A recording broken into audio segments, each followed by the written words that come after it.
Assalomu alaykum hurmatli obunachilar. Navbatdagi modelimiz K88 model. Videoni ko'rishdan oldin like va podpiska bosib qo'ying. Korobkamizning ichidan apparatimiz chiqadi. Hop, unga tegishli bo'lgan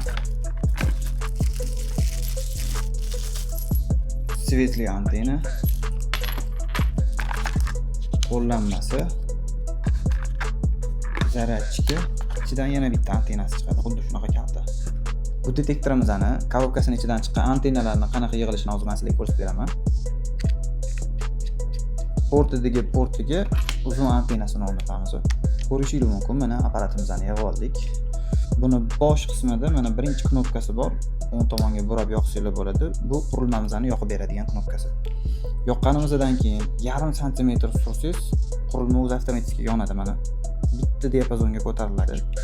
Hop, bundagi 4 ta knopkani har bittasini o'zining vazifalari bor. Birinchi knopka bezvuk qilib beradi, ikkinchi knopka ikkinchi antenamizning chirog'ini yoqib beradi, uchinchi knopkamiz orqadagi infrakrasniy nurini yoqib beradi, to'rtinchi knopkamiz aqlli topish funksiyasini bajarib beradi. Detektorimizning knopkalari haqida to'liqroq ma'lumot beradigan bo'lsam, bezvuk funksiyasi. Hop, bezvuk funksiyasi nimaga kerak?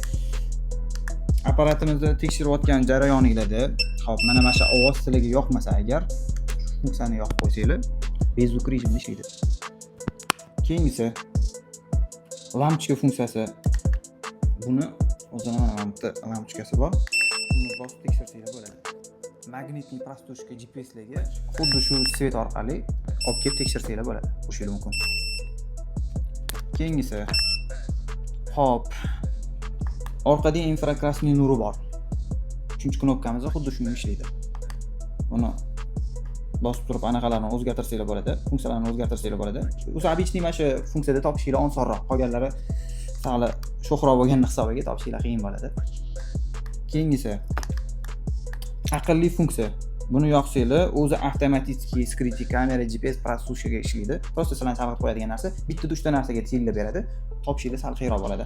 Maslahatim, buni o'chirib turib, обычный funksiyalarda topishinglarni maslahat beraman. Bu detektorimiz oldingi detektorlarimizga qaraganda ancha aqlli, ko'p funksiyaga ega, to'liq zaryadi bilan 8 soatdan 10 soatgacha ishlab beradi.